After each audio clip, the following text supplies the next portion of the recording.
Good evening, everybody. Welcome to season 9, episode 46, overall 486 of Live with CDP Sports and Entertainment Talk Show, sponsored by Barry Cullen Chevrolet Dealership at 905 Woodlawn Road West in the Guelph Auto Mall. Check out barrycullen.com for the newest selection of new and pre-owned GM vehicles, along with their great selection of all-electric vehicles and Cadillac products. You can call the dealership at 519-824-0210. Tell them Chris Pomay sent you. Or you can email the dealership at info@barrycullen.com. Barry Cullen Chevrolet Dealership has been family run and operated here in the city of Guelph since 1969, and they've been a proud sponsor of Live with CDP Sports and Entertainment Talk Show for the last 2.5 years as well.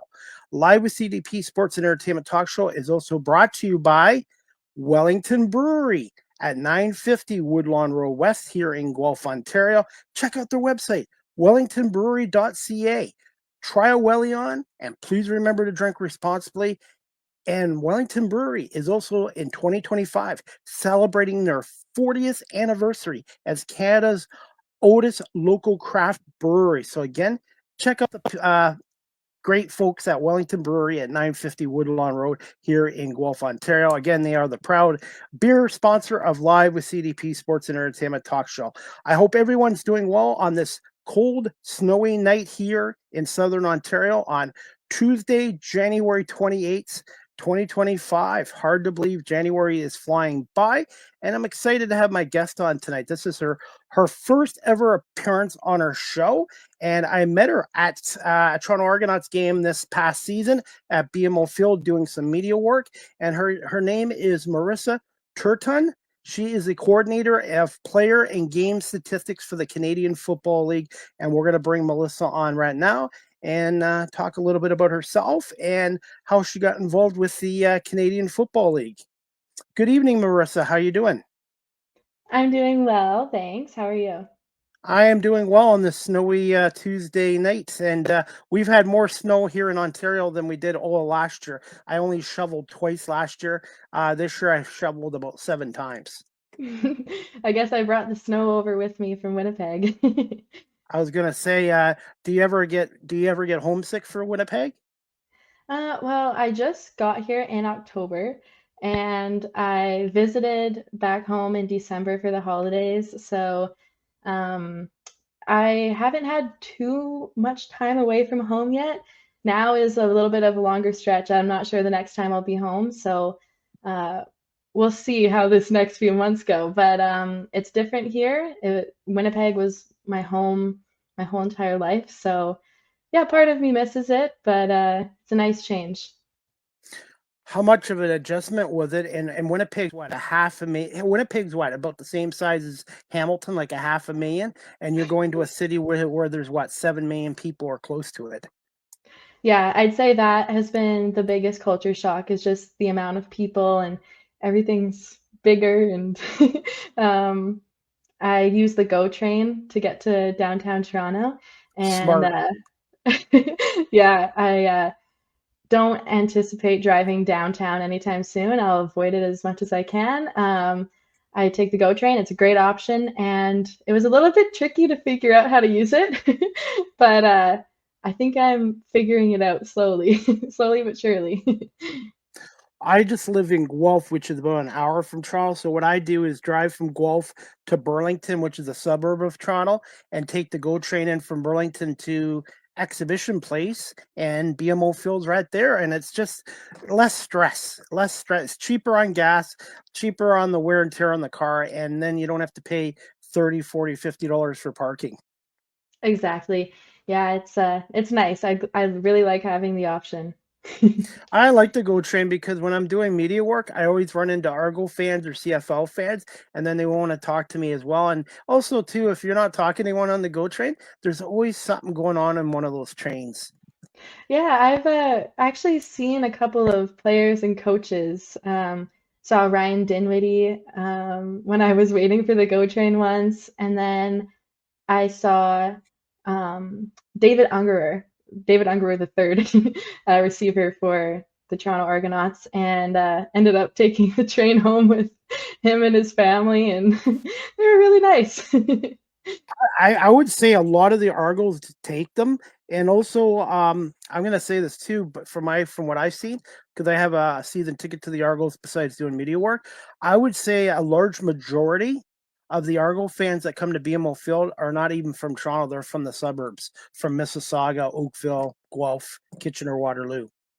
Yeah, that's what's a little bit different here in the GTA because compared to Winnipeg, it's just Winnipeg, and there are some small towns around it, but you have to go, about 30 minutes at least to reach a small town. Or then there's Brandon, the next biggest city, which is about an hour and a half away. And I think I don't know how many people are in Brandon, but it's quite small, smaller than where I am right now. So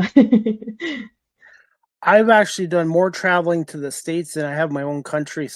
I've had a number of guests from Western Canada, and I really would like to start going to Manitoba, Saskatchewan, BC, out west, and even I'd love to go to a CFL game in Winnipeg. And I did have the voice of the Blue Bombers on my show in November before the Grey Cup. Derek Taylor came on, and I interviewed one of the Blue Bombers' fathers, Stephen Ayres, the father of Michael Ayres, in July, and he was a really good guy to speak to as well. So even though I'm an Argo fan and doing media work, I kind of what I love about this league is we all have our favorite teams, but it's just kind of a family friendly league compared to the corporate NFL league.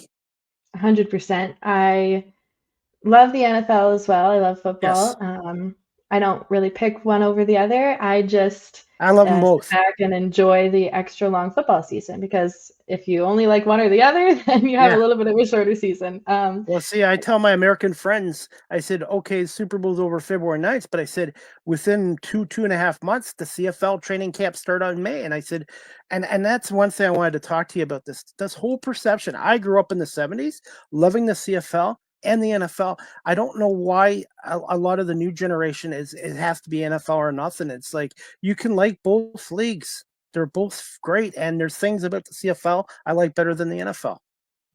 Yeah, one of the things that I love the most about the CFL is just the tight-knit community, and you can really know all the players across the league and be familiar with the teams and even know the backups. And it's it's a really interesting it's a really interesting community. It's a good experience. You can travel to all the games if you wanted to because there we have 9 teams. So um, yeah, I it's unique for sure, and I love it so much. And so honored to be working for this league.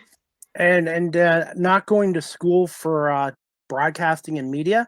I've been doing a lot of self-taught work myself, and the CFL and the Toronto Argonauts are one of the teams in league that have given me media opportunities. And I also speak to kids in high school about the importance of education in the classroom, but the education should never stop once you're out of a classroom. And I've been very lucky to get all these media opportunities, and the best way of getting experience if you don't go to school for this is hands on. And the CFL and the Toronto Argonauts have been terrific. And one of our viewers, his name is Robbie. He's from Buffalo, New York. He has his own podcast show. Big sports fan. I'm trying to get Robbie into being a CFL fan, and he just wanted to say hi, Chris. And he's now saying "Go Argos." That's awesome. All right, Melissa, I wanted to ask you, can you tell my audience a little bit about yourself and how you ended up becoming a Winnipeg Blue Bomber fan and a CFL fan too? Yeah, sounds good.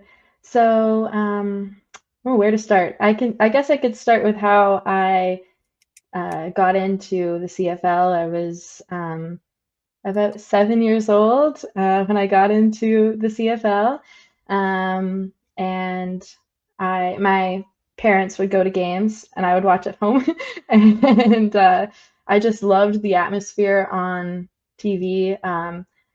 I was watching when I first started watching. It was around the Kevin Glenn, Milt Stegall era, and I started playing football after some convincing from one of my friends actually when I was 12 years old, and I just felt it was something, it just felt natural being on the field. My first team that I played for was the Charleswood Broncos, and it was the beginning of girls tackle football in Manitoba. I played in the second season of it was the Manitoba Girls Tackle Football League, and I played quarterback and linebacker at the same time because there weren't a lot of people. That used to be really common actually in older football, like in before the 80s. A lot of people played both ways. So I did that, and then I ended up playing on a guys team. I was the only girl on a guys team, and I was really scared at first, but everyone was really accepting of me, and I had a really good time. And I remember thinking, oh, I remember people telling me, sorry, people used to tell me, oh, you should be a broadcaster one day. And at the time, there weren't a lot of women to look up to. Like I've looked up to Sarah Oleski since I was a kid, but I mean, I didn't see a whole ton of representation. So I was like, that's never going to happen. It's always been a dream.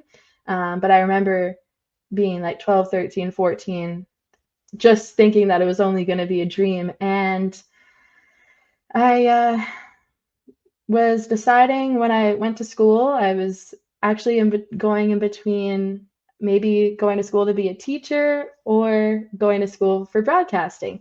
And I thought teaching would be more secure. I thought maybe I'd have a better job, a better chance at getting a job someday.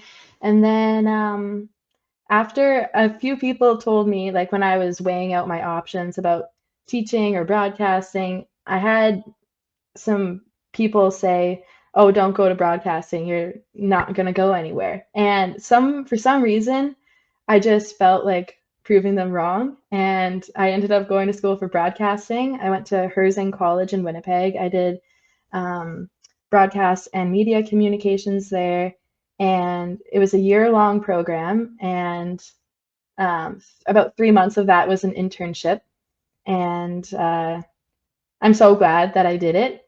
I really enjoyed it, and I learned a lot, followed my passions, and I started the course in 2020, um, and it was a very uncertain time, very challenging time. Oh, Right. yes, I know. So yeah, I it was a risk, but I'm so glad I did it. And right out of school, I ended up getting an internship and felt pretty lucky because it was hard to get an internship anywhere. Um, it always was, but then people didn't want to take anyone because of COVID. And um, when I had like 2 weeks left in my program, or like in my internship, I mean, I got a message from the manager saying, "Hey, can can we talk?" And I said, "Sure." And she said, "I really want you to apply for this job. It's a news and sports anchor position." And she was like, "I want you to apply for it." And I couldn't believe it. And I applied and I got the job. And yeah, that's kind of how I got into broadcasting. Was right out of school. Very lucky. I thought I was going to have to move out to like rural Manitoba or something like that. But I got a job with CJOB in Winnipeg, and it was like 75 years at the time of that station, and just a great station. I got to work with Bob Irving, the old voice of the Blue I Bombers. wanted to ask you about that later in our show. And one thing I've learned, Marissa, too, is listening skills are just as important as talking. And sometimes when you listen to a guest, they can give you the answers to your questions you've already had prepared. So I'm glad you brought him up. Quick thoughts on Bob Irving and the impact he's had on the Winnipeg Blue Bombers for 47 years. Oh, wow.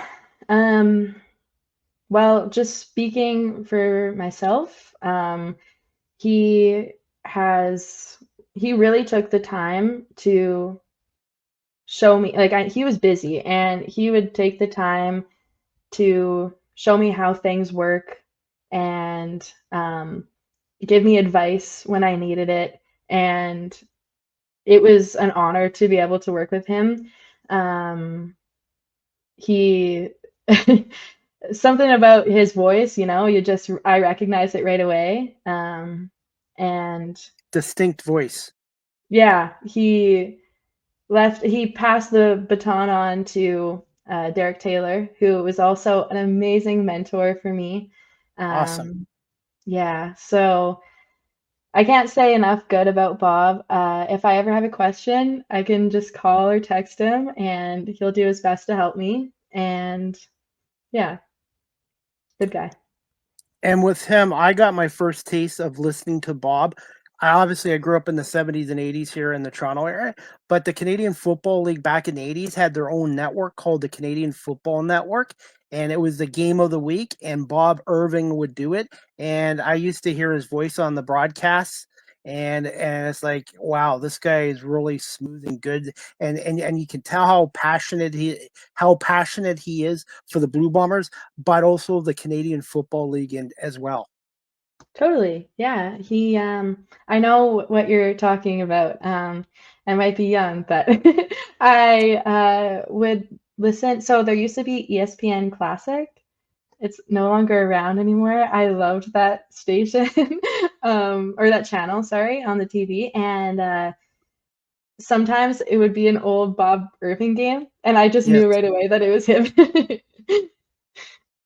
absolutely. Hey, when you played football, I wanted to ask you this. Was there a story behind your number?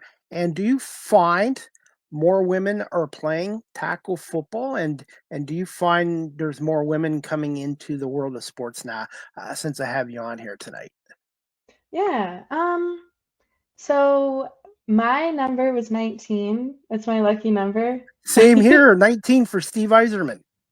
That's amazing. Oh, for me, mine is my lucky number because I think it started because I was born on the 19th, the 19th of January. And then Happy when I was birthday, in, by the way. thank you.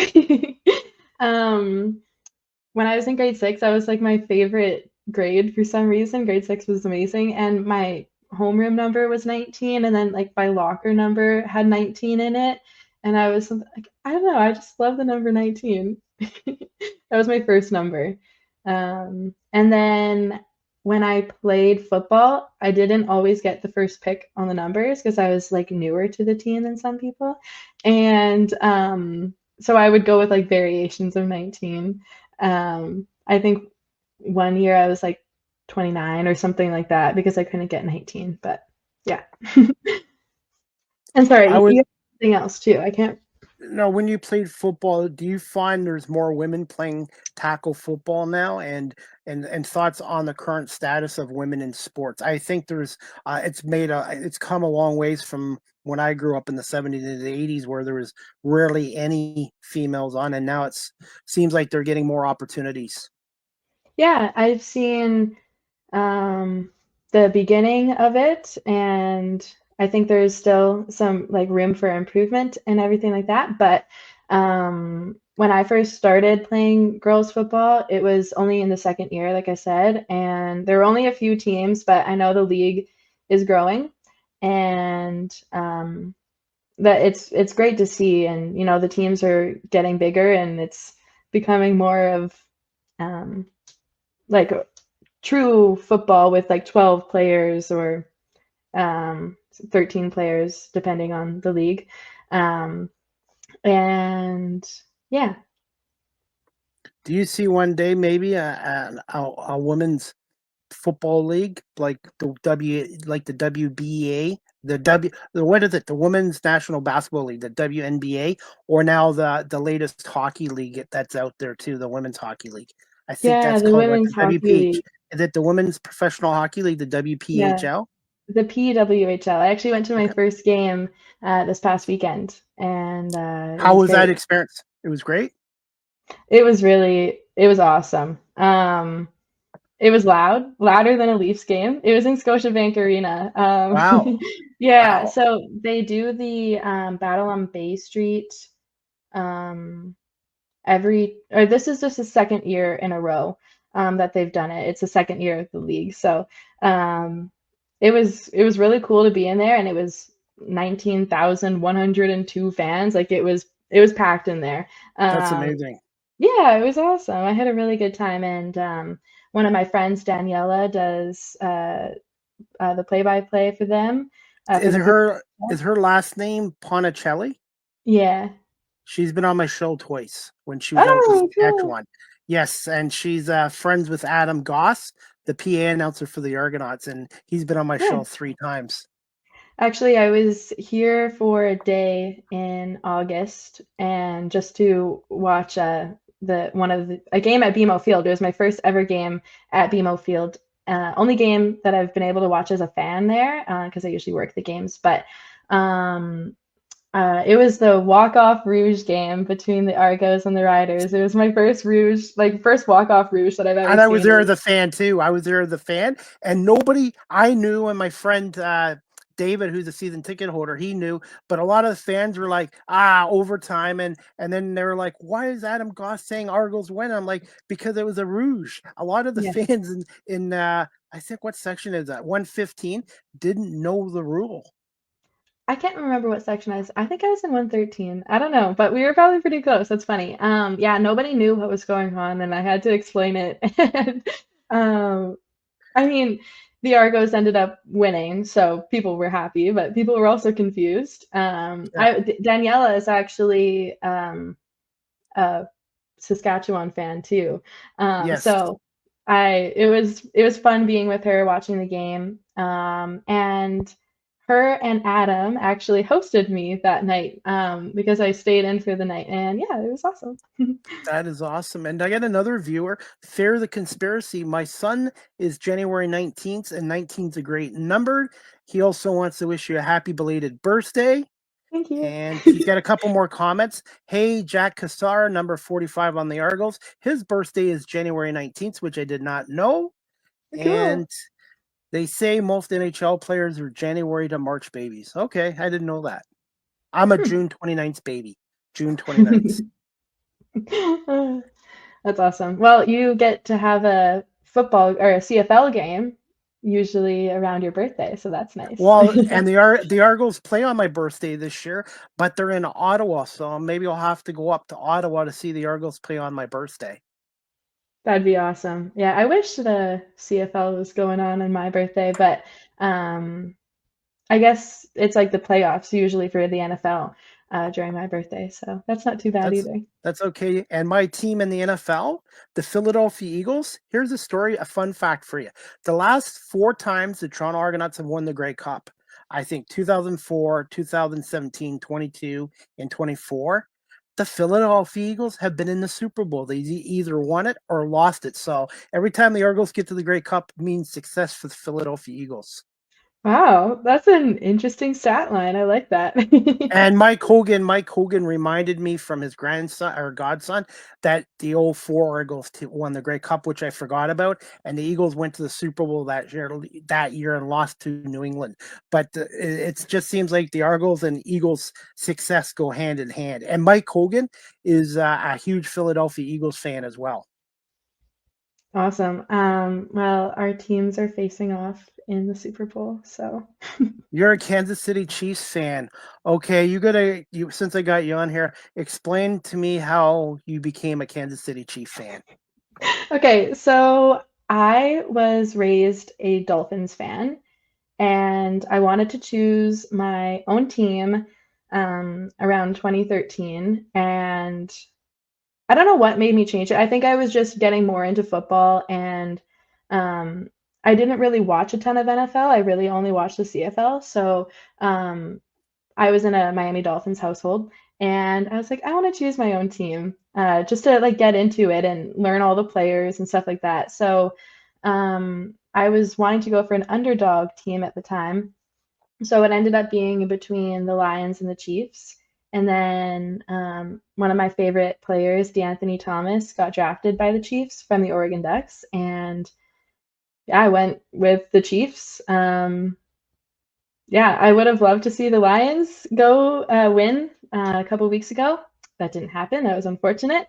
But yeah, I've always kind of cheered for the underdog. I think being from Winnipeg at a time when they weren't so dominant, um, I've always cheered on the underdog. So that's kind of where my love for the Chiefs started. Here's two other fun facts for you.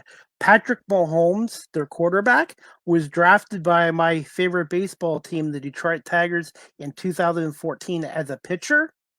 And also, here's something else funny too.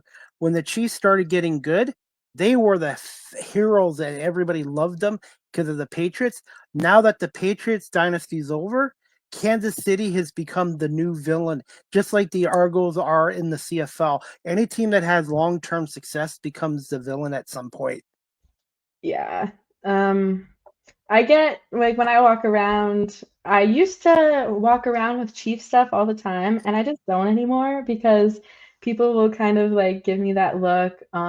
People really, even before all this Taylor Swift craze, people assumed that I was a bandwagon fan once they started to get good because of like Patrick Mahomes. And I mean, I've been a fan since before Patrick Mahomes was around. So I was brave on Sunday before the game started, and I went out in a Chiefs jersey. And I mean, being in kind of Buffalo Bills territory, I felt pretty brave. But I was like, whatever. If someone thinks I'm a bandwagon fan, who cares? I mean, it doesn't matter. I have a Jamal Charles jersey. I I love him, and yeah. By the way, I've had a former Chiefs tight end on my show who's with the Eagles and Chiefs, Jason Dunn. He also has his own podcast show called Chiefs Concerns. If you love the Kansas City Chiefs, check his show out. He's a good guy, and he played for the Eagles and the Chiefs. And I've also had Alex Godon from I think it's at 670 the score in Kansas City too on my show as well. So I love getting. Obviously, I'm an Eagles guy, but I also like covering all the other teams as well. And if you ever get a chance to go to Kansas City, Arrowhead is got to be a bucket list because it's just it's an amazing stadium, and they love their barbecued food down in Kansas City. Yeah, yeah. Haven't really been down to the States too much. Um, but I'd be open to go to just about any stadium, I'd say. Absolutely, and we'll save the NFL Super Bowl predictions for the end of this show. But wanted to ask you this, Marissa, who are some of your other mentors and influences into your media career? Okay, so I'll start with Kelly Moore. He is the sports director at 680 CJOB. He took a lot of time out of his day, and he's a busy guy, when I first started, to listen to my broadcasts or listen to my newscasts and my sportscasts and really um, tell me how to do things and show me how to do things, help me with my writing, help me with my um, just the way that my delivery. He really, I would not be here without him. Kelly Moore helped me from day one when I started at CJOB. I remember during my internship telling him, like, I'll do anything to get in here. Like, I'll even wash the floors. Like, I'll do anything. And he's like, "You're better than that. You can do more than wash the floors, you know?" Like, he has believed in me since day one. And he's my first mentor. Then Derek Taylor, I have to give him some praise because when he came to when he came to CJOB after Bob Irving left, I just sent him an email being like, "Hey, this is who I am. This is what I do. I love football. All the best and good luck with the new position, the new role." And he responded back saying, "Oh, well, we should meet up for coffee someday." And when we met, he asked me to have a segment on his pregame show, and that was in would have been 2022. So I did the 2022 season, 23 and 24 with him, and I would. It was a stats segment called "Did You Know," and it is stats focused or kind of Winnipeg. It was, it's a regional broadcast on CJOB, so it was just kind of Winnipeg focused, stats focused, and I would write my stuff, do my own research, send it to him, and yeah, he really gave me the opportunity to have some work on a broadcast, and it was amazing. He also helped me starting in 2022. When I would be at practice, I would follow him around like a lost puppy, and he would show me the ropes of, locker room etiquette and how to interview people. And he was really gracious with his time and patience, and also would not be here without him. Um, and yeah, those I'd say Kelly Moore and Derek Taylor are my biggest mentors. I would not be here without them. I appreciate them so much. And yeah, I've also had a few people along the way who were in the global newsroom and the 680 CJOB newsroom. We were all on one floor, so I had unlimited amount of resources and people to look up to who have been in the industry for decades. Um, and I would just take anything I could from any of them. Anytime that they would take out of their day for me to show me how to do things, I would try and absorb it all like a sponge. And yeah, there's a lot of people along the way, but Kelly Moore, Derek Taylor, yeah. Can I give you a quick story about my first interview? I'm self-taught. Actually, I was in security for 23 and a half years, and that's how I learned how to talk to people, listen to people, think on my feet. My first interview with a media guy with the Buffalo Bandits National Lacrosse League. You should go to a lacrosse game. It's awesome. It's like the CFL and the NFL combined. And his name was Griffin. He's a media personality like you, same age as you, and I did an interview with him and it went well, except his name was Griffin and I called him Blake. You know Blake Griffin, the NBA player. But you know what? He was cool about that. I said, you want to do the interview over again? He goes, no, don't worry about it. I'm honored that you thought highly of me to call me Blake. So he was understanding about that. So I've made some mistakes doing interviews, but the only way you get better at something is to just learn from your mistakes. And I love doing the live in-person interviews as much as I love doing this virtual show. In the live in-person interviews, you get to think on your feet. And the Toronto Argonauts, Ben Grant, Mike Hogan, and a number of the guys there have been really great with letting me do interviews before the game or after the game. That's amazing. Yeah, there's nothing like a live interview or a live newscast, live sportscast, especially um, going through a sportscast and getting all the pronunciation right on the hockey names and the tennis names and all that kind of stuff. I'm still working on that too. Like I try to pride myself on getting names right. If I get them wrong, I apologize. And never and sometimes names can be tricky. You can just assume from the spelling it's that way, but it's not always that way too. So when I've interviewed some PA announcers, they always tell me they have a website from the National Hockey League, all the PA guys, and it has all the name pronunciations as well. So that's one thing I want to get better at. And Matthew Shinetti, I would say, is probably not just besides being a friend, he's sort of like a mentor to me as well. And Matthew gives me good advice. He goes, Chris, don't try to be perfect. Mistakes happen. The only way you get better as a broadcaster and media is to learn from your mistakes. Hmm. I remember some of my first days um, doing a live newscast or sportscast and making a mistake and it just haunting me, and sometimes the pressure that you have on yourself, um, We It could can be our really worst eat you enemy. alive. Yeah, it can eat you alive for sure. So I've gotten a lot better at that, but it's taken a lot of time. For those that are watching our show live stream or on audio, and they're looking to get into the media industry, specifically the sports industry, Marissa, what advice would you give to those people? I'd say my biggest piece of advice is to network. Um, a lot of my opportunities have come about by an email.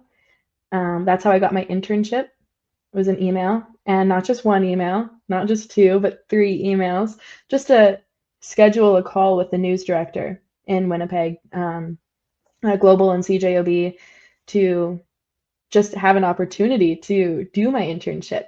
Um, I emailed Derek Taylor, and that's how I got my segment on the Blue Bombers pregame show, and that's also how I got my current job. Was just through an email. And sometimes you don't know where it's going to take you. Um, and that is another thing is don't have don't have a timeline because you don't like have goals, but you can't predict when things are going to happen. You just have to be prepared. That is my biggest piece of advice, or I guess two biggest pieces of advice: network and be prepared. You might have to make some sacrifices, but as long as you're ready for the next step, then you can see where it might take you. One thing I've learned, I've only been doing this for 5 years now since the pandemic, and I've had a lot of successes, but I've also had setbacks. I don't use the word failure, but sometimes you're going to get told no, and you just don't take it personally. And I use it as motivation to keep getting better because I've had a lot of people support me in this, but I've also had skeptics, non believers. You're too old being 52, you don't have broadcasting journalism diploma. And I find if you have a passion, you have a desire to learn and improve. My road's a little different than everyone else's, but it shouldn't matter in the end. It's so true. Yep, there's not just one answer. There's not just one path. Everyone's journey is different. And yeah, sometimes it might not be the way that you think it's going to go, but kind of cliche, but what's meant to be will happen. And yeah, just kind of ride the wave. And two, opportunities. I covered the NFL draft in Detroit. People were kind of like, how'd you pull that off? And I said, listen, I worked my butt off for it, and I went out and reached out for the opportunities. Opportunities haven't been given to me. I've had to go out and earn them, and I'm sure you've had to do the same thing. Yeah, a lot of the stuff that I've done was kind of on my own time, my own dime. I, for like the Blue Bombers pregame show, for example, I didn't have to do it, but I did it because it was an amazing opportunity. Also, during that same time, going to practice, trying to go to practice once a week to shadow Derek Taylor, or then when I got comfortable on my own, just interviewing the players and asking questions in the media availabilities. I did that all on my own time, my own dime. I would work like 3:30 a.m. to 11:30 p.m. some days and then go to practice afterwards. I'd be exhausted. Sometimes I hadn't eaten all day. And I would just go there, and a lot of people don't want to do that. They don't want to put in the work. But sometimes, that if I wouldn't have done any of that, I wouldn't be where I am today. Um, so yeah, I'd say just put yourself out there, and if you have the time to do something, I know not everyone has the time, but just make the time. It's a sacrifice, but yeah. Absolutely. And by the way, tonight, this is my 15th show in January. Like some people do one podcast a week. I do 15 shows with 15 different guests. And I don't call it work. When you have a passion for something, and I can tell how passionate you are, it's not work when it's something that you love. So, passion, whatever you do in life, it's important to find your passion. And I didn't find mine until I was 47 and a half. And when I was your age, I didn't know what I wanted to do, and unfortunately, they didn't have this technology back in the 80s and 90s. But you know what? It's never too late to switch careers. And I look at myself as an undrafted athlete like these players that are in the CFL and other sports leagues. Totally. Oh, that's amazing. And yeah, congrats. Like you're doing great already on season 9 and I love to see it. And I love doing it. And the Toronto Argonauts, the Buffalo Bandits, the Buffalo Bisons, I get to interview Blue Jay players before they come to Toronto. So when I met Hazel May, I said to Hazel, "I'm you in Buffalo before they come see you." So she's a really nice person, and I've been very fortunate in my 5 years, and I love doing it. And the only way you get better is to keep working, never get complacent, and that goes for professional athletes too. Yeah, I did a lot of reaching out to um, get better, reaching out to people who have been in the industry for longer than me, a lot longer than me, and like Kelly Moore, for example. I remember some of the first times going through my sportscast or my newscasts with him, listening to it, and him being like, "Why did you say it like that?" Or like there has things that he's said that I'll never forget. And once I hear it once and someone points it out to me, um, I appreciate it. Sometimes it hurts a little bit because you don't realize. Sometimes it's like, harsh criticism, but it's not harsh criticism. You can take it that way, or you can take it as constructive criticism. You have to have a thick skin. And yeah. I totally agree with you there. I was gonna say something else, like kind of forgot, but if I remember it, I'll write it down. I also learned to write stuff down too, and I've had some good advice here by Eric Smith of the Raptors a few years ago when I first started this. Maybe 4 years ago, he was on my show. I scripted everything. I wrote it down, and Eric Smith told me from the Raptors, it's okay to write down notes and points, but have a natural conversation with your guests like we're talking now or at BMO Field makes for better conversation. So I've taken advice over the years from some of my guests and try to apply it and try to make this a better show. And I want every guest to come on here to feel comfortable with me and be able to share their story. Well, I think you're doing great. Um, I did also want to talk about another mentor of mine. You might be familiar with him. He just got inducted into the CFL Hall of Fame this year, and his name, or well, in 2024, sorry, but his name is Steve Daniel, and he is amazing. First off, he has shown me so much, and in my new position, he is a senior director of statistics analytics at the CFL. And every day that I get to work with him, I don't take it for granted at all. Um, he has really helped me along the way, and he's amazing. Now I remember what I wanted to ask you. You There see you go. me, I wear a lot of ball caps, but in the radio media industry or what you're doing too, can you tell people how important it is to wear many hats? Because not just literally the physical hat, but how important is many hats? You might not be the best at everything, but it's good to be able to do a little bit of this and that, and it makes you a better person too. Yeah, for sure. Um, I think that's becoming a lot more common in broadcasting these days to wear many hats. And if you're listening to this and you currently work in broadcasting, you will be able to relate to the fact that, you have to do, um, because of mainly like layoffs and stuff like that. someone gets laid off in the newsroom, and all of a sudden you have to pick up more tasks and learn new skills, but you get to learn these skills, and you, like, let's say you're a producer, like you're writing, you're you're stacking a newscast, you're setting up interviews, and people don't realize how much work goes into a broadcast, any sort of broadcast. Oh, I can um, relate.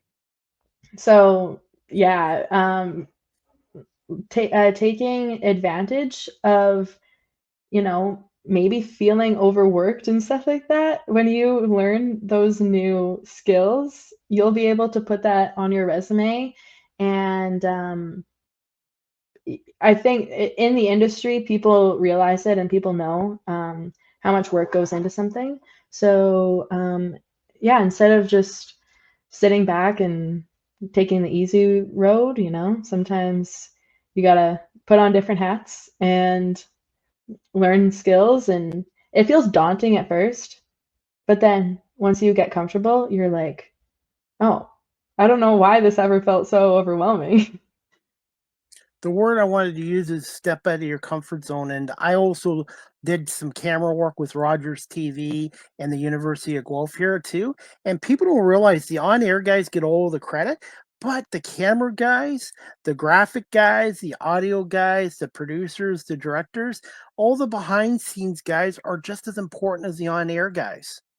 Yeah, like when you're watching football game, for example, and then you see the different clips and you hear the commentator and the play-by-play talking about that clip, someone is behind the scenes cutting that clip, putting it together, making the little circles on whatever player they're talking about. Someone is making the graphic. When you see a stat line, um, it's it even when before I started in the newsroom, I didn't realize, that like people write their own script. Like people write the news anchor will write that story that's coming up. You'd think like someone else would be writing it, but a lot of the times you have to write your breaking news and you have to stack your newscast and everything like that. Like you do that all on your own. So yeah. People don't realize it. It's not just magic. It's not TV magic. Absolutely. And I get another comment from Fear the Conspiracy. Enoch Manamba, the former Argo linebacker, who's now on TSN, has a new hat and looks great. And he's somebody I knew would do well on TV. Just speaking to him, he's one of the nicest guys you'll ever meet. Yeah, I actually was doing some practicing for the upcoming season, and I was rewatching the Western Final game in Winnipeg, and he was on the sidelines, and I think he's pretty new at it, but it's good to see, and yeah, I'm happy for him. I hope he enjoys it, and Paul LaPolice is another example. I He's met him. Yeah. Yeah. And I had Matt Denikin on my show a few months ago. I think the younger me would have been intimidated by someone like Matt Denikin, but when I met him at BMO Field and then he came on my show, it was like we connected, and I wasn't really intimidated by him. I just basically talked to him like the way I'm talking to you. But the younger version of me, I think, would have been too shy or scared to talk to him. Yeah, I understand that because being up in a press room or being up in the press box in a stadium, you're rubbing shoulders with all these guys and all these people who you watched growing up, or people who you saw on TV, and you can be easily intimidated by them. But going out of your way to go introduce yourself to them, just every interaction that you have, you pick up something else, and that's one of my favorite parts about being in this industry is getting to rub shoulders with Doug Brown, Milt Steele, Matt Dunnigan, Jim Barker. It's pretty cool. And I'm lucky here in Guelph because the Toronto Argonauts have their training camp in Guelph every May. So I know Chris Balanovich, who's been great with me.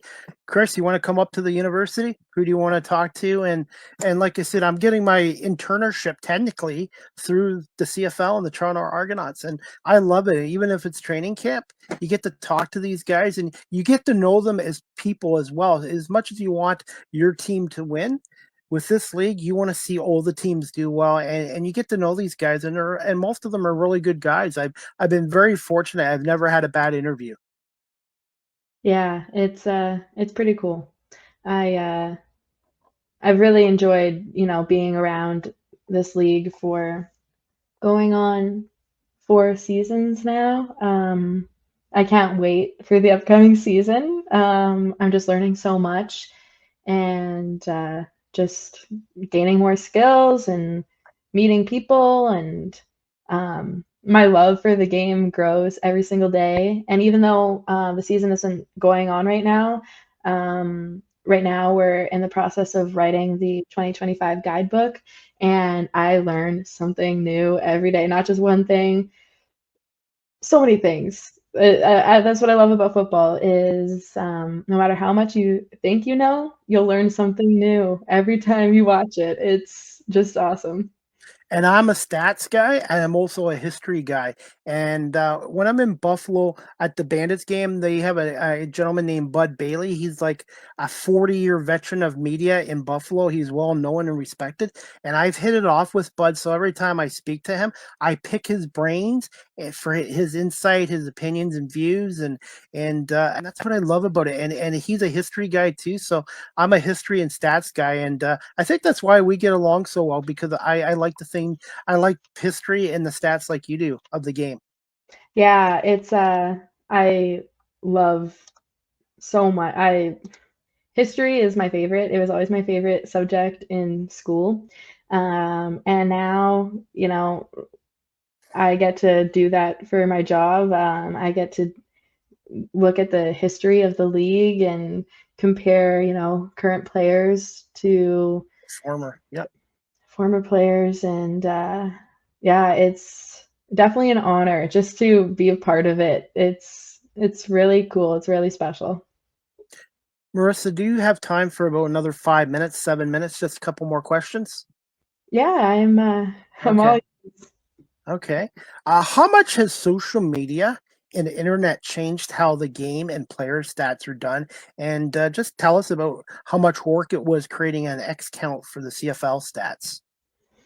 yeah. So I think, with sports gambling and sports betting, that's brought a whole new audience to sports. And people care a lot more now about like player statistics and stuff like that. So I think, you know, this it's bringing more revenue to sports, just having uh, the access of betting and everything like that, and it just keeps growing every year. People really want to know what's happening.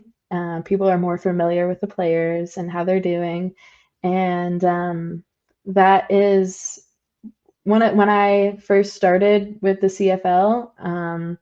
That was one of the first things that I wanted to do was to create the CFL Stats X account and just bring instead of the traditional ways of, game day packages and things like that.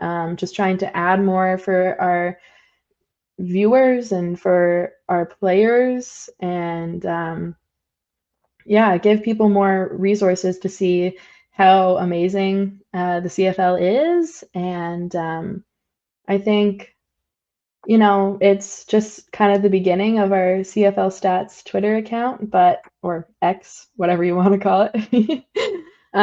But yeah, being able to give people, fans, a resource too, because, sometimes you'll have to wait for a reporter to put it out, but we can now, during a game, put out, oh, this record has been made, and yeah, it's a good resource for reporters, good resource for fans, and then players too to be able to celebrate their accomplishments.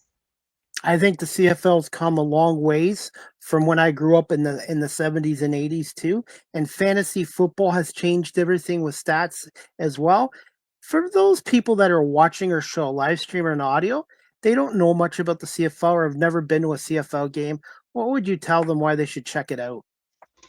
Um, okay, so I would say that it's an exciting game because of the fact of how tight knit it is. You can know all the players and you can know the history of these players. You can see them from the beginning and how they end up, and it's an exciting game with the three downs. It's fast.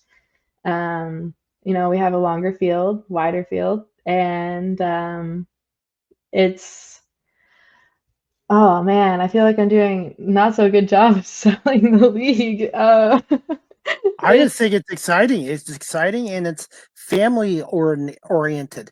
It's more of a community than the NFL. As much as I love the NFL, CFL to me, I would call it CFL community. yeah, that's what I was saying with like it's so tight knit and it's just it's different. It's different than the NFL for sure. But if you don't know until you know, and when you know, you know. And the CFL is a business just like the NFL and these other leagues too. You get to know guys, but unfortunately, every year guys move on due to free agency or they're looking for a better contract or stability because these guys I think they should get paid as much as the NFL guys, but unfortunately, the CFL doesn't have the corporate money behind it like the NFL does. But it's just this league is just so great, and I think the CFL is doing a really good job with all the departments and stuff like that. And get another comment here from Fear of the Conspiracy, and I want to say thank you for watching our show. Same with Robbie. Demonte Coxey was my favorite in fantasy, and my guy, and I got to know these guys interviewing them in the locker room, and they're characters and they're good guys. And as much as I'm media and I've got to stay neutral, I want to see these guys all do well off the record. Yeah, totally.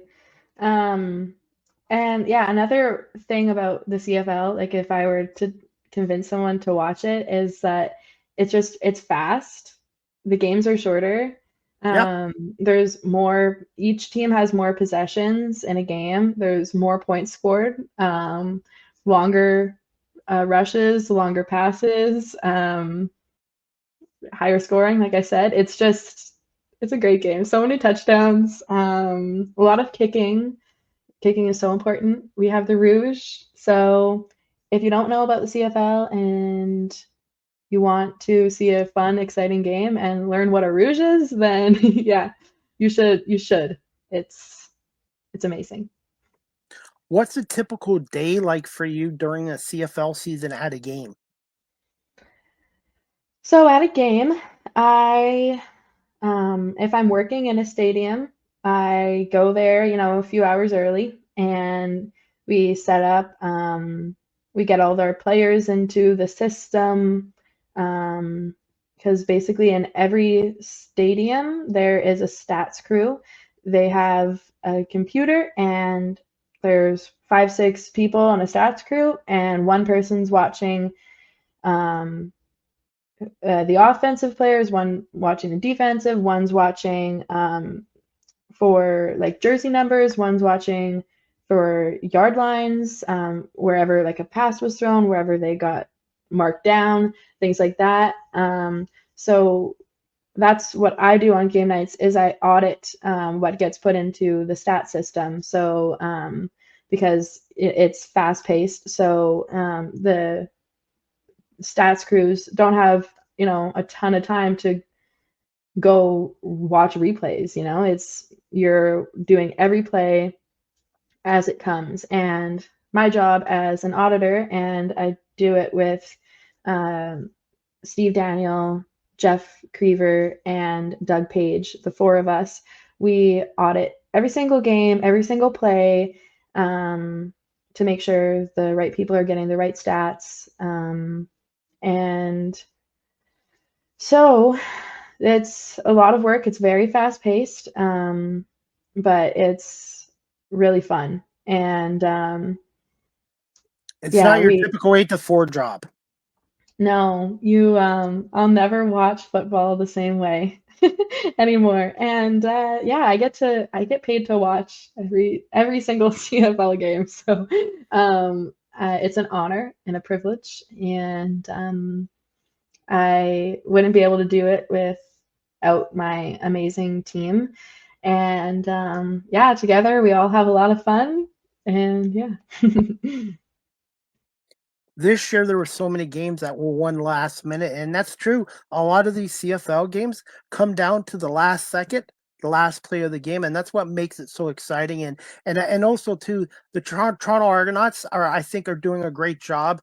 And BMO Field, if you haven't been there, it's a beautiful stadium, and I think every stadium in the CFL, maybe not Calgary, is a great fan experience as well. And hopefully Calgary can get a new stadium in the next couple of years as well.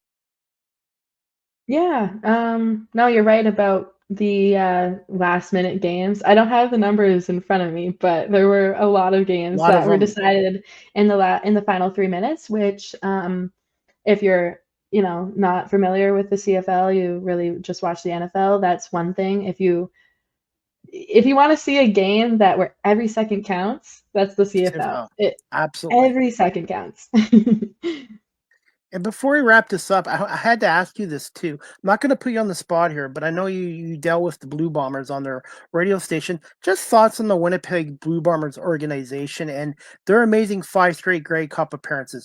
Technically, I don't call them a dynasty, but they're pretty darn close to a dynasty, and it just shows you how great they have been the last 5 years. It's not easy getting to a Grey Cup, let alone winning it as well. Yeah, for sure. Um, so I think, there's ebbs and flows with teams, and there was obviously a drought for Winnipeg. But 29 years. yeah, I mean, they put in the people that they needed to, and they kept people. From what I hear, they made a really good locker room, and they made people want to stay there. And yeah, they did what they had to do to find success, um, and get fans in the stands, things like that. Because I remember going to games and not a whole lot of people there, but now it's hard. They sold out so much, and last year they had so many sellouts, and these past few years they've had just so many sellouts. So I think it's great to see, and who knows how much longer it's going to last, but teams like Saskatchewan, they have They're kind of. improving. They're improving. BC's improving. Edmonton's improving.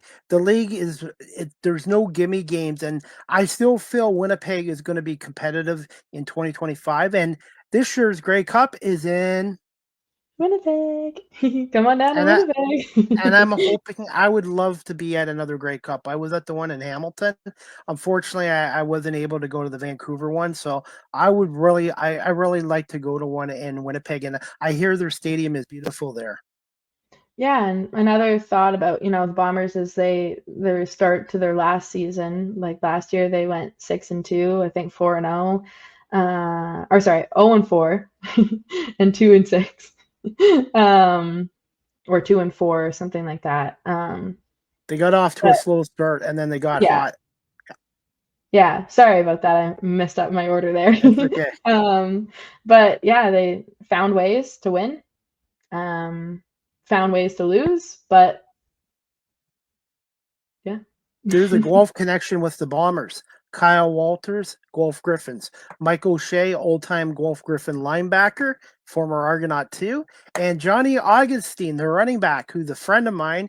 He's been on my show as well. He's a Golf Griffin as well. So there is a golf connection with the Winnipeg Blue Bombers.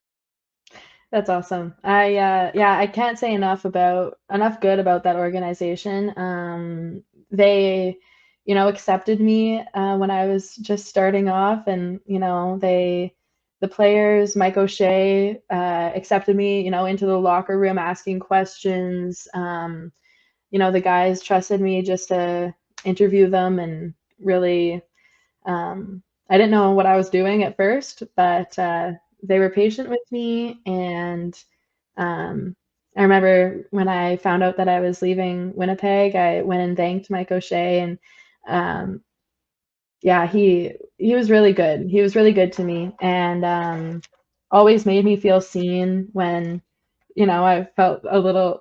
Sometimes I'd be the only woman in the room, and I'd be a lot younger than everybody. So um, They made you that's feel a part of the team. totally.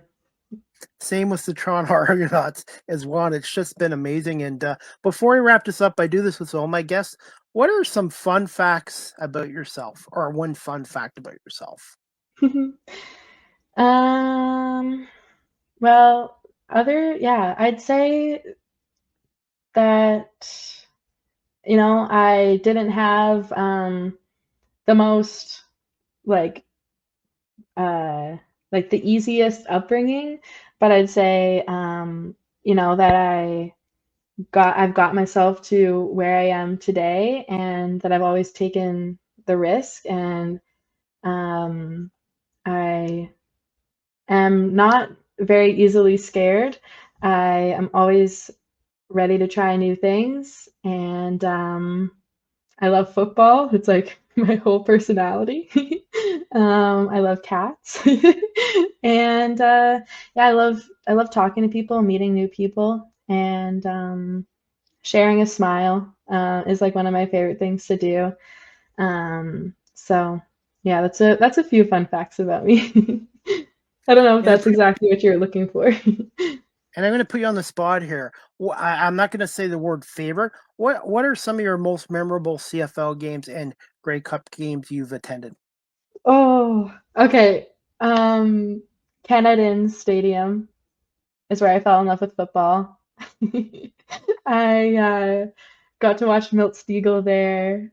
Um, I saw his like crazy comeback game. Um, my first Grey Cup was in Regina in 2022. And Amazing game. oh my gosh, it was so good. Yeah. I It was was stressed cold. out. I was stressed out. I remember because at the time I wasn't in this neutral position that I'm in right now. Like right now, I do CFL statistics, so I am neutral. But I was a Bomber fan back then, and everyone's like, "Are you okay? The Bombers lost." But I just remember being so happy. Like I was at a Grey Cup, and I got to see the Bombers play in the Grey Cup, and I mean, it was a crazy game. Like I got to meet so many people, and it was an amazing. I was there for like the whole festival, all the festivals, everything like that. Like it was amazing. I was so happy, and it just made me fall in love with the CFL even more. So I'd say I have really good memories in Regina at Mosaic Stadium. I never got to go to Taylor Field, but Canadian Stadium, where I fell in love with football. Um, saw Milt Stegall, Kevin Glenn, like Charles Roberts. Just I was spoiled. And you got a new fan from here too. Hey, I just Googled Marissa and you're famous. Wow. Well, now I'm on your podcast, so And it's by the only up way, from I here. have two. By the way, I have two other shows. So if you ever want to come on my Toronto Argonauts podcast, it's called the Argo Bounce Live Audio Show with Nick Small and myself. He's 27, I'm 52. So we talk about the Argonauts and the CFL from his perspective and from the older fans' perspective. We'd love to have you on our show. And then I have another show called the Small Talk Podcast with my co-host Marlene Sharp in Los Angeles. She's in the ammunition, the cartoon industry, and we work really well. And I think you would actually make a great guest on our show as well from your experiences in that as well. Oh, I love that. Well, as you can tell, I talk a lot. So So do I. So do I. And when you get guests on your show, you want them to be talkers. Well, hopefully I didn't talk too much. Nope. And I'm going to put you on the spot here before we wrap this up. Um, I get this mixed up. Okay, now I fixed it. I wear all these hats. Sometimes mistakes happen. No Super worries, you're doing Super great. Super Bowl 59 prediction. We're going to be enemies for a game. My friend Patrick out in San Diego, he's a former Kansas City broadcaster, but he's out in San Diego. So I said to Patrick, we're going to have to be enemies for a day. So for the second time in 3 years, just like the Blue Bombers and Argos, it's going to be the Chiefs and Eagles on Sunday, February 9th. What are your thoughts on the matchup between the Birds and the Chiefs? And who do you see winning? And who do you see being the Super Bowl MVP from your perspective? Oh, okay. I love that. Okay. So Saquon Barkley is the key to the game, like on both sides. For the Chiefs, they have to stop him. And the Eagles have to utilize him, which they obviously will. You never know what's going to happen during a game. Anything can happen. I mean, God forbid, something could happen to Barkley during the game. Who knows? You never know what could happen. But I'd say if the Chiefs can't stop him, they're not going to win.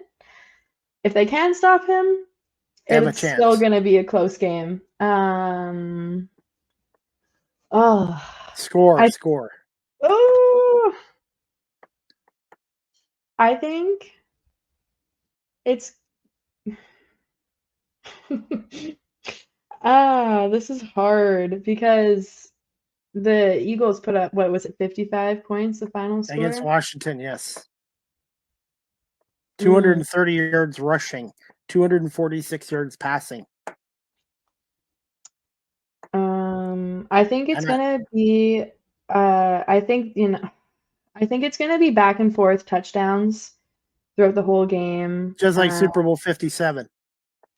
Yeah, prediction though, maybe like 35, 30 or something like that. 35, for the 30.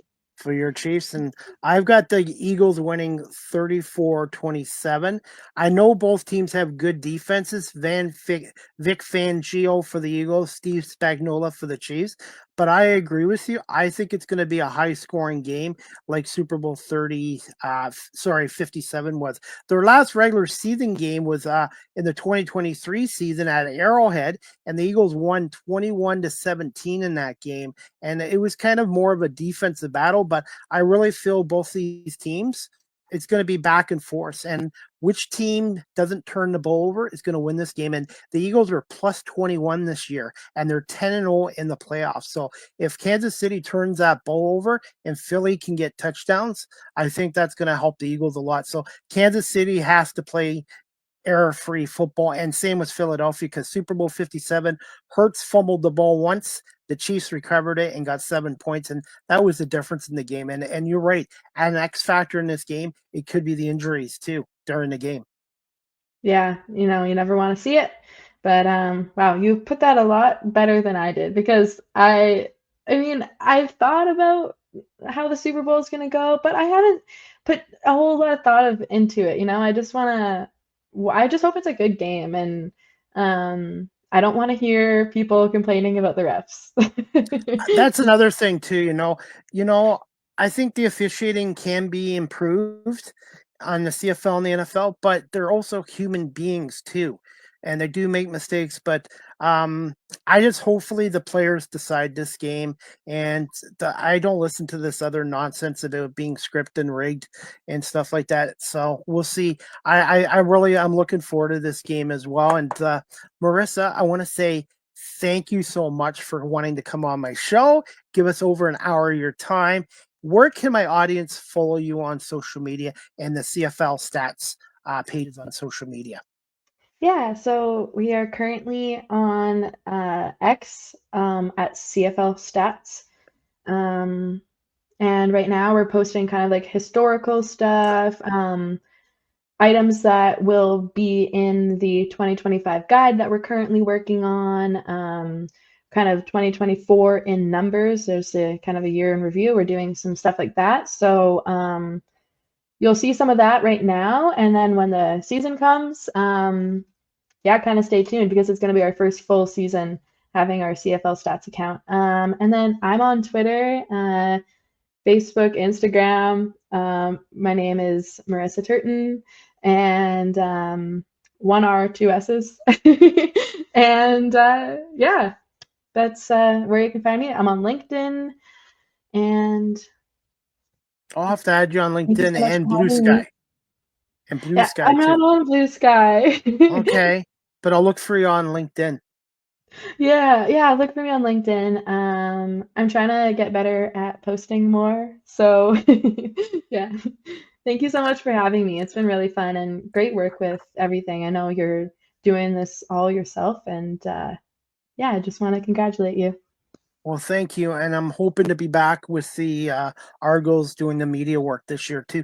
But I still like going as a fan. I have a season ticket, so I kind of like to do both because the guy that sits beside me, we get along well, and it's a fun experience. And the media side of it, I love it as well. And the CFL, man, it's been a great opportunity. And I just, even no matter where I go in the future, I still want to be a fan of this league and support the CFL.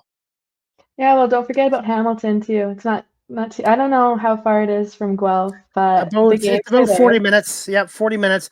Brandon is a good guy. I've dealt with him. But with the Argos, they're kind of my childhood team. So it's kind of but I'm there as media, I'm strictly neutral. But when I'm sitting in the seat, I'm pro Argo. Just like Adam Goss. He does a great job as the public address announcer. I guess all the guys in the CFL really do a good job. Yeah, he's great. So Really, yeah, really great. Good friend. So yeah, thank you so much for having me. bug him next time you see him. Say hi to him for me, and bug him about his Buffalo Sabres. They're not very good this year. Okay, noted. And give me a little bit of time tonight, and I will send you the video, the audio, and I will break this up into reels and clips. And I think I got one more last question for you too. Yeah, And sure. then it's from Fear the Conspiracy. Thank you for watching. Great show. Go Argos and go CFL. And by the way, the 2025 CFL season is now available on CFL.ca or your team's website. And I really like what they did with the Argonauts. Only 3 Friday night home games and 6 Saturday afternoon games at 3 o'clock. So a thumbs up to the Canadian Football League for improving the schedules. Yeah, people, especially in Toronto, seem to be really happy about these schedules. I mean, for me, this for from May until November, my life revolves around that schedule, so it doesn't make too much of a difference for So, me. So, all right. Well, you have an open invite to come back on my show or my other 2 shows in the future. And please keep in touch. And thank you so much today, Marissa, for coming on here. yeah, thank you. I'd love to be a guest on one of your shows again. You were amazing. And anyone else who wants to go on your show too, I think it's a great opportunity and it was a nice I've conversation. And I've had a number of guys from the league on my show, and I'm trying to get some players and former players on my show too. And Damon Allen has been on my show too, and it's just been amazing talking to a legend like Damon Allen and Matt Dunnigan and Derek Taylor and Dave Campbell and AJ Jakubek of the Ottawa Red Blacks. So they make me feel like a part of the league, and I'm just excited for the 2025 CFL training camp to start up in May, which isn't that far away. It's not. Oh, I can't wait. It's gonna be a great year. Absolutely. Thank you so much, Marissa, and we'll keep in touch on social media. You have a great night. Thank you so much. Take care. Thanks. You too. Thanks. All right, guys, that concludes season 9, episode 46, episode 486 of Live with CDP Sports and Entertainment Talk Show, brought to you by Barry Cullen Chevrolet Dealership and Wellington Brewery here in Guelph. Before we wrap up this show, guys, I'm going to play a little bit of a video from my YouTube channel, my thoughts on the Kansas City Chiefs win over the Buffalo Bills on Sunday in the AFC Championship game. Chris Pomay here with my thoughts on the Kansas City Chiefs Buffalo Bills AFC Championship game. Yes, I did pick the Bills to win this game yesterday, 24-21. They didn't. They lost 32-29. but a couple of reasons why the Chiefs won. One, they are the better football team. And number two, at the end of the game, the Kansas City Chiefs executed their plays and their offense and obviously did enough to win this game. The Buffalo Bills and Josh Allen had 3 minutes, 33 seconds left on the clock with 3 timeouts and a 2-minute warning to drive down the field to get a game-tying field goal to send the game to overtime or possibly win it with a touchdown. So stop blaming the officials and the refs for the Bills' loss to the Chiefs. Josh Allen had a great chance at the end of the game with plenty of time, plenty of timeouts, 2-minute warning, and James Cook, an efficient running back, to win this game or even send it to overtime. He didn't get the job done. Chiefs deserve to win. That clip was courtesy of my YouTube channel. Thank you to everyone for subscribing and liking my YouTube channel. And if you already haven't, type in Chris Pomay live with CDP Sports Talk and hit that subscribe, like notification as well. And I'm really looking forward to Super Bowl 59 matchup on Sunday, February 9th between the Philadelphia Eagles and the Kansas City Chiefs. And I'm hoping to do 1 to 2 more Super Bowl shows before the big game happens on Sunday, February 9th as well. Speaking of big shows, guys, the next Live with CDP Sports and Entertainment Talk Show, sponsored again by Barry Cullen Chevrolet Dealership and Wellington Brewery here in Guelph, is going to be Thursday, January 30th at 1:30 p.m. Eastern with my special guest, Cameron Kay. She is an up-and-coming, very talented stand-up comedian out of Detroit, Michigan. She's a huge WWE fan, Mick Foley fan, and also a lifelong Detroit Lions fan. So Cameron Kay is going to come on, and we're going to talk about the 2024 Detroit Lions, preview Super Bowl 59 between Philly and Kansas City. And Cameron's going to talk about her upcoming live stand-up comedy performances in the great state of Michigan and Detroit. And hopefully one day she'll be over here in Ontario to do comedy shows as well. So Cameron Kay will join us on Thursday, January 30th at 1:30 for my 16th show with 16 different guests in the month of January. And I want to say thank you to all my wonderful guests out there for coming on live with CDP Sports and Entertainment Talk Show, who are the stars of the show. I'm just a host as well. All right, guys, as we wrap this up, the Cambridge and District Humane Society is celebrating their 70th anniversary this year with a masquerade black tie event on Thursday, February 13th at Tapestry Hall, located at 74 Grand Avenue South in Cambridge, Ontario. Tickets are $250 for VIP admission, and the general admission tickets are $175. And you can purchase tickets via e-transfer exec.director@cambridgehumanesociety.org or in person at 1650 Dunbar Road in Cambridge. For more information on this masquerade event, a big fundraiser for the Cambridge District Humane Society, for more information, visit cambridgehumanesociety.org or give them a call at 519-623-7722, extension 0. And also, guys, if you're looking to adopt a pet, check out the Cambridge and District Humane Society. Check out their website again, cambridgehumanesociety.org. All their profiles are on their website. And if you're looking to volunteer like I am, you can fill out a volunteer form through their website. And they're also doing a monthly, not a monthly, but a raffle draw. And the proceeds for that go to all their programs at the Cambridge District Humane Society. You can click on their website, cambridgehumanesociety.org, and click on events, and you can get your tickets there as well. So a shout out to the Cambridge District Humane Society, where I've been a volunteer and a fundraiser now for 1 year. So please check out their masquerade black tie event again on Thursday, February 13th at Tapestry Hall in Cambridge, Ontario. And that you can get tickets through their website or through their executive director. And I have the information down on the bottom of my screen as well. Before we wrap up the show, guys, as always, Live with CDP Sports and Entertainment Talk Show is live streamed on these platforms: YouTube, Facebook, Twitter, X, Twitch, LinkedIn, and now available on Instagram. Please make sure you follow or subscribe to me on my social media platforms. You can also check out my website at beacons.ai/ChrisD Pomay. Live with CDP Sports and Entertainment Talk Show again is sponsored by Barry Cullen Chevrolet Dealership at 905 Woodlawn Road West in the Guelph Auto Mall.